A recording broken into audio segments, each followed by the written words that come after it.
ज्या लोकांनी अजितदादांचा विमान अपघात घडवून आणला त्या एकेकाचा हिशोब होणार हे लिहून घ्या.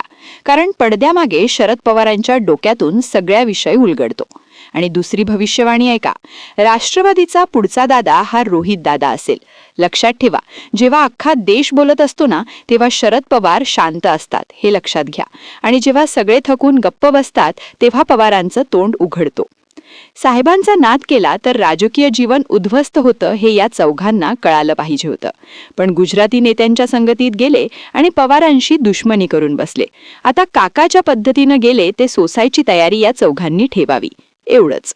काही माणसं गेली, मलाही असं वाटलं कशी काय गेले. बघितलं टेलिव्हिजनवर जे सांगत होते, पवार साहेब आमच्या हृदयात आहेत पण आम्हाला नाईलाजानं जावं लागलं. म्हणजे तुझं काहीतरी केलं, माझं अख्खं शरद पवार गमावतोय म्हणजे आम्ही काही, म्हणजे तुझं. पत्रकारांनी प्रश्न विचारला, पवार साहेब तुमच्या हृदयात आहेत मग तुम्ही असं का केलं. नाही म्हणजे मला माझ्या भागाचा विकास करायचाय. विकास करायचाय? राष्ट्रवादी काँग्रेस पक्षानं 12-15 वर्ष मंत्रीपद दिलं आणि तुम्ही आता वंचित विकास करायचं.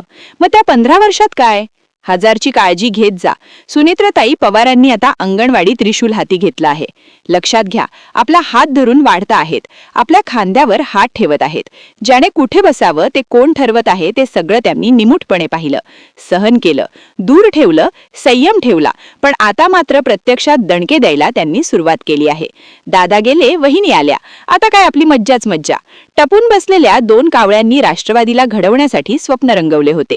आपण पक्षाची पूर्ण सूत्रे सुनेत्रा वहिनी यांनाच देऊ, परंतु पाठीमागून रिमोट मात्र आपल्या हातात ठेवू.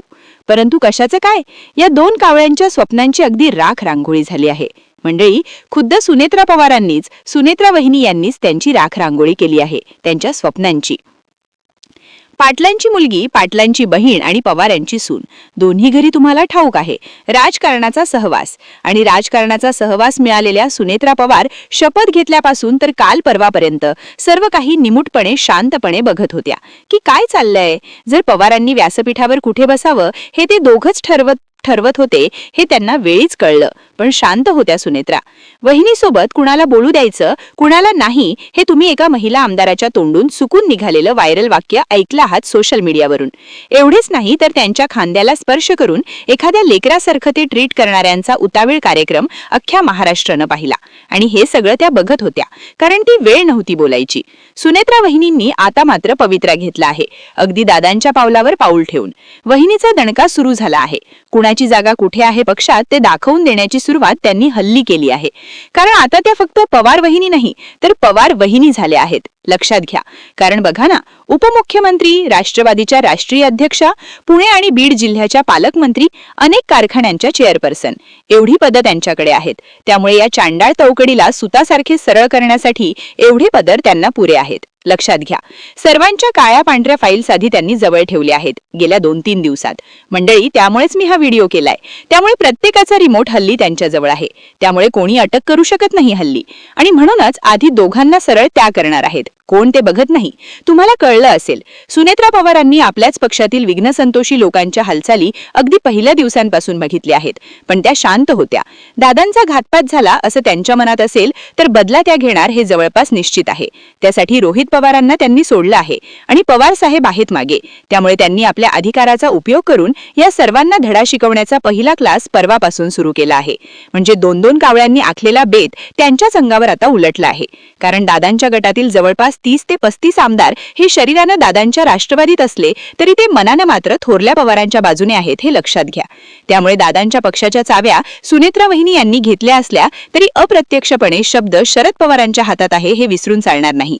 दादा गेल्यानंतर दादांच्या पक्षाची सर्व सूत्रे ही शरद पवारांनी आपल्या हाती घेतली आहे हे विसरू नका.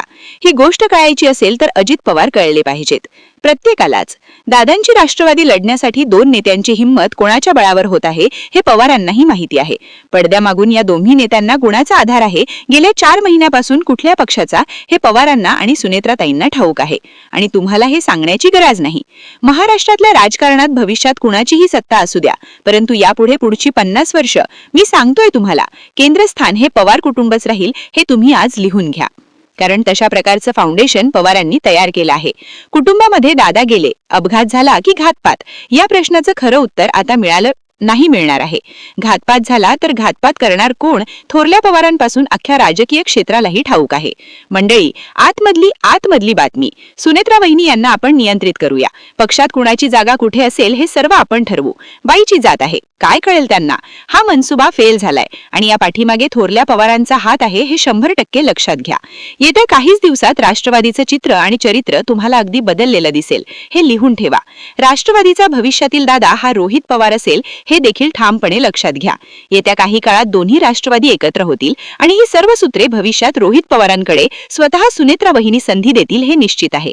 पार्थ पवार, जयंत पवार, योगेंद्र पवार आणि रोहित पवार ही 4 तरुण मंडळी पवारांची चौकडी मैदानावर उतरवून शरद पवार थांबतील तोपर्यंत थांबणार नाही. हे ज्योतिष नाही, हे भाबडं भाकीत नाही, हा हवेत मारलेला तीर नाही, हे मनाचे मान्य देखील नाहीत, हे मुंगेरी लालके सपने देखील नाहीत, तर या प्रत्येकाच्या वागणुकीवर बारीक नजर ठेवून केलेला एक साधा अभ्यास आहे. मंडळी, जेव्हा अख्खा देश व्यक्त होतो ना, तेव्हा पवार शांत असतात हे लक्षात घ्या. जेव्हा देश थकून गप्प होतो तेव्हा पवारांचं तोंड उघडत असतं. अर्थात कधी चूप राहावं आणि कधी व्यक्त व्हावं यात हे अख्खं कुटुंब निपुण आहे.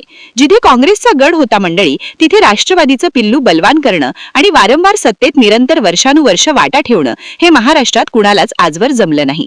कुठल्याही पक्षातील माणसाला जेव्हा पाठीत खंजीर खुपसण्याचं राजकारण महाराष्ट्रात आलं, आता गेले काही दिवस अगोदर, तेव्हा त्यांनी देखील कधी काळी खंजीर आपणही खुपसला आहेत कुणाच्या पाठीत, तेव्हा ते पवारांना लक्षात आलं की अरे, हा पडदा तर आपलाच आहे आणि म्हणूनच आपलाच खंजीर आपल्यावर उलट झाल्याचं पाहून पवार आता हुशार झाले आहेत, चक्काचूर झाले आहेत. त्यामुळे सुनेत्रा पवारांचा पक्ष सुनेत्रा आता स्वतःच चालवतील, परंतु मागे हात मात्र जगन्नाथा पवारांचा आहे हे लक्षात घ्या. शेवटी आपल्या मनात काय सुरू आहे मंडळी, ते देखील महत्वाचं आहे. तुम्हाला नेमकं काय वाटतं या विषयाबद्दल ते कमेंटमध्ये नक्की लिहा आणि कमेंट करताना सुसंस्कृत भाषेचा वापर कराल ही खात्री आहे. आपल्या चॅनलवर नवीन असाल तर सबस्क्राईब करा आणि जास्तीत जास्त लोकांपर्यंत हा व्हिडिओ शेअर करा.